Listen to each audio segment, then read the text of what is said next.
Kegagalan golongan muda mendesak Soekarno dan Muhammad Hatta untuk memproklamasikan kemerdekaan Indonesia. Golongan muda mengadakan pertemuan di Asrama Baperpi, Jalan Cikini nomor 71. Dalam pertemuan itu, mereka menyepakati bahwa mereka tidak akan menyerah sebelum proklamasi kemerdekaan Indonesia dikumandangkan.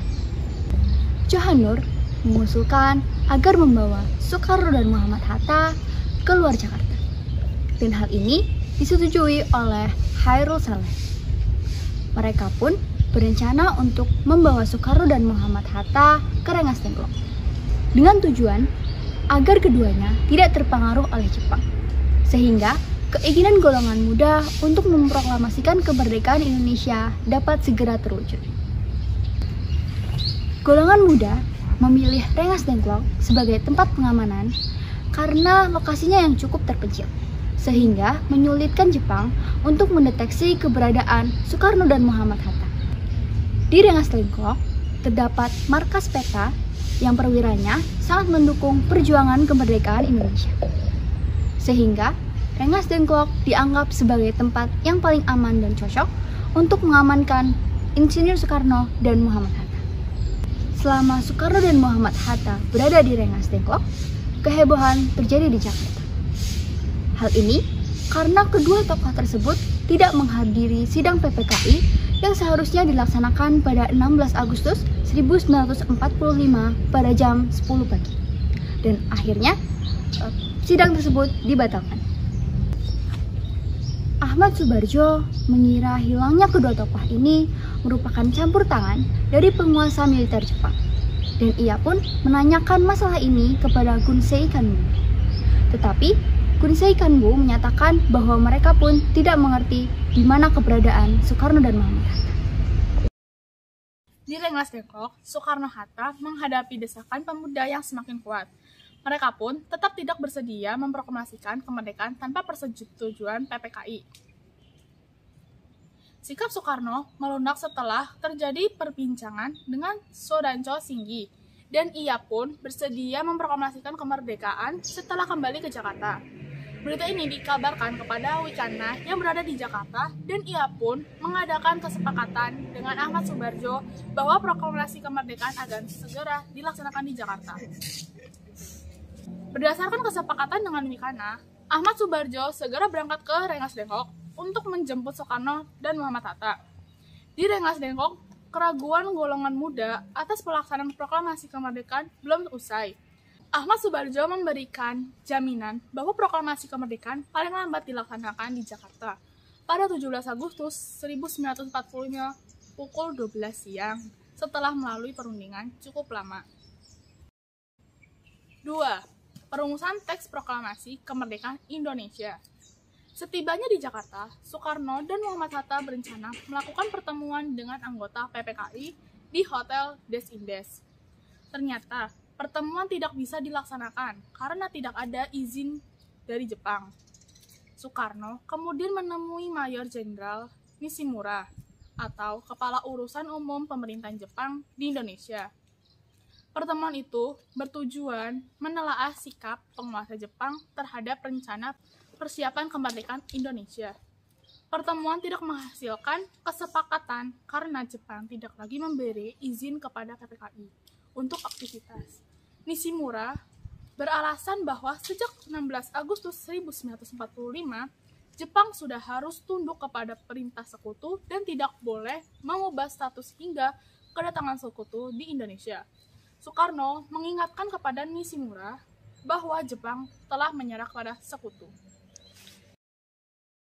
Oleh sebab itu, rakyat Indonesia akan berusaha mewujudkan kemerdekaan dengan usahanya sendiri. Karena tidak menemui kesepakatan, Soekarno dan Muhammad Hatta segera menuju rumah Laksamana Tadashi Maeda di Jalan Imam Bonjol nomor 1, Jakarta. Pertemuan diawali dengan merumuskan naskah proklamasi kemerdekaan. Ahmad Soebardjo mengusulkan kalimat pertamanya dengan pendapat kalimat pertama naskah proklamasi harus berisi pernyataan kemerdekaan Indonesia. Kalimat tersebut diambil dari isi Piagam Jakarta. Kalimat kedua, Muhammad Hatta mengusulkan terkait usaha pemindahan ke kekuasaan, dan kalimat terakhir merupakan pernyataan pengalihan.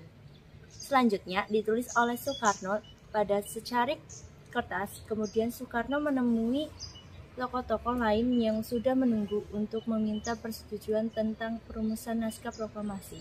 Selanjutnya, Soekarno membacakan rancangan naskah proklamasi kemerdekaan dan meminta setiap hadirin menanggapi perumusan tersebut. Hampir semua hadirin menyetujui isi naskah proklamasi, kecuali golongan muda. Golongan muda masih mempersalahkan mengenai konsep isi teks proklamasi yang terlalu lunak. Satu lagi, masalah muncul mengenai tokoh yang berhak menandatangani naskah tersebut. Soekarno meminta kepada seluruh tokoh yang hadir pada malam itu untuk menandatangani naskah proklamasi. Soekarno merujuk Declaration of Independence saat Amerika Serikat menyatakan kemerdekaannya. Dalam Declaration of Independence, seluruh tokoh yang ikut merumuskan naskah tersebut ikut menandatanganinya. Akan tetapi, usul ini ditentang Khairul Saleh karena golongan muda tidak ingin ada unsur Jepang pada naskah proklamasi. Unsur Jepang yang dimaksud golongan muda adalah anggota PPKI, yang merupakan lembaga bentukan Jepang. Soekarno mengusulkan agar naskah proklamasi ditandatangani oleh Soekarno dan Muhammad Hatta. Mewakili bangsa Indonesia, Soekarno menyatakan selama ini keduanya dikenal sebagai pemimpin bangsa Indonesia. Usul tersebut akhirnya disetujui oleh semua pihak yang hadir. Soekarno kemudian meminta Sayuti Melik mengetik konsep naskah tersebut menjadi sebuah naskah yang bersih. 3. Pembacaan teks proklamasi kemerdekaan Indonesia. Pagi, pada tanggal 17 Agustus 1945, golongan tua dan golongan muda kembali dari kediaman Laksamana Maeda dengan perasaan bangga. Mereka berhasil merumuskan teks proklamasi kemerdekaan Indonesia yang rencananya dibacakan pada pukul 10. Sebelum teks dibacakan, para pemuda membagi tugas untuk melaksanakan proklamasi kemerdekaan. Mereka menyebarkan berita rencana proklamasi. Semua alat komunikasi telah dipersiapkan seperti mobil, pengeras suara, hingga pamflet. Teks proklamasi kemudian digandakan dan dipasang di penjuru Jakarta untuk menyebarkan kepada masyarakat mengenai berita proklamasi kemerdekaan. Teks proklamasi rencananya akan dibaca di lapangan Ikada. Warga Jakarta berbondong-bondong mendekati lapangan Ikada, akan tetapi rencana itu sudah diketahui Jepang. Pasukan Jepang bersenjata lengkap telah menduduki lapangan Ikada. Sudiro melaporkan kondisi ini kepada Dr. Muwardi. 4. Penyebaran berita proklamasi kemerdekaan ke berbagai daerah. Radio memiliki peran penting dalam penyebaran berita proklamasi kemerdekaan Indonesia. Setelah dibacakan di kediaman Soekarno, salinan teks proklamasi kemerdekaan diserahkan kepada bagian radio kantor berita Damai. Wayden Panelevin segera memerintahkan Markonis untuk menyiarkan berita proklamasi tersebut 3 kali berturut-turut. Setelah siaran kedua, tentara Jepang datang untuk melarang siaran itu. Larangan itu tidak dipedulikan.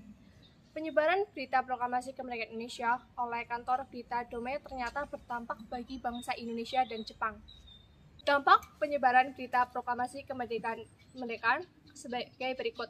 Yang pertama, pimpinan tentara penduduk Jepang di Jawa menyatakan berita tersebut sebagai kebohongan dan kekeliruan sehingga menyuruh untuk diralat.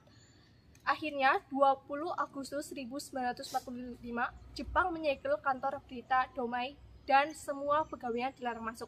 Tetapi Wayden Panelevin tidak tinggal diam menanggapi penyegelan tersebut. Setelah radio disegel, ia pun dibantu para teknisi radio seperti Sukaman, Sutanto, Susila Harjo, dan Suhandar untuk membuat pemancar baru. Mereka mengambil peralatan dari kantor Damai satu demi satu dan untuk disebarluaskan ke penjuru tanah air secara lebih intensif. Yang kedua, Gusei Kanbu memanggil Soekarno dan Muhammad Hatta untuk mempertanggungjawabkan tindakan memproklamasikan kemerdekaan.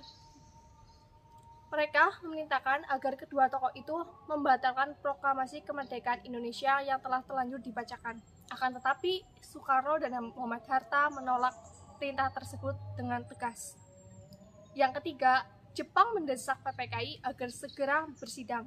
Dalam sidang itu, Jepang menyuruh PPKI agar membahas rencana kemerdekaan sebagai hadiah Jepang seperti yang pernah dijanjikan Jepang kepada Indonesia. Penyebaran berita proklamasi melalui radio di Jakarta segera menyebar ke daerah-daerah. Cabang radio Dome di Surabaya berusaha menyebarkan berita proklamasi setelah mendapatkan salinan berita dari Jakarta. Berita proklamasi kemudian disiarkan oleh RM Bintarti dan Bung Tomo. Tak hanya melalui radio, berita proklamasi pun disebarkan melalui surat kabar Suara Asia. Sekarang, berita proklamasi yang dikirim oleh kantor Dome Jakarta diterima langsung oleh Mr. Wongsonegoro yang menjabat menjadi Wakil Residen Semarang. Wongsonegoro membacakan proklamasi dalam sidang Pilone. Berita proklamasi dapat diterima di meja redaksi surat kabar dan radio Jepang di Bandung. Berita itu pun disebar hingga ke luar negeri. Berita proklamasi ke luar negeri dilakukan oleh sebuah organisasi bernama Sendora. Sendora adalah organisasi yang dibentuk oleh bekas pegawai kantor Dome. Sendora menangkap siaran langsung dari pemancar radio Bandung Koso Kanri. Kyoku melalui pemacaran Gunung Melabar. Pemancar dahulunya dibangun oleh Belanda agar tetap bisa berhubungan dengan negara-negara di Eropa. 5. Dukungan terhadap proklamasi kemerdekaan Indonesia. Proklamasi kemerdekaan Indonesia yang dikumandangkan pada 17 Agustus 1945 mengorbankan semangat patriotisme, nasionalisme, dan rasa kebanggaan dan heroisme. Rakyat Indonesia memberikan dukungan penuh terhadap proklamasi kemerdekaan Indonesia. 1 bulan setelah proklamasi kemerdekaan, masyarakat Jakarta menyelenggarakan pertemuan di lapangan Ikada atau yang sekarang dikenal dengan Monas.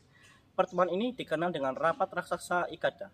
Rapat Ikada dilaksanakan pada 19 September 1945 dan dilaksanakan untuk memperingati 1 bulan proklamasi kemerdekaan Indonesia dan menunjukkan dukungan penuh kepada pemerintah Republik Indonesia yang baru berdiri. Rapat ini dihadiri oleh ribuan rakyat dengan membawa bendera merah putih dan poster dukungan kepada Republik Indonesia.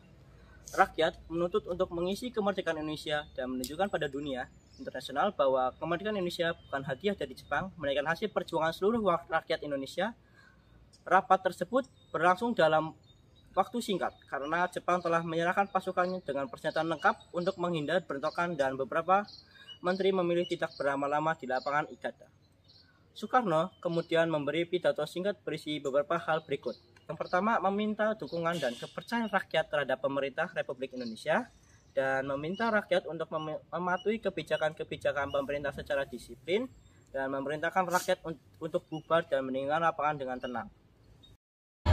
Ya, kesepian tanpa kekasih, cukup sekian dan terima kasih. Semoga ilmu yang kami berikan dapat bermanfaat bagi teman-teman. Saya dan teman rekan-rekan pamit undur diri. Wassalamualaikum warahmatullahi wabarakatuh.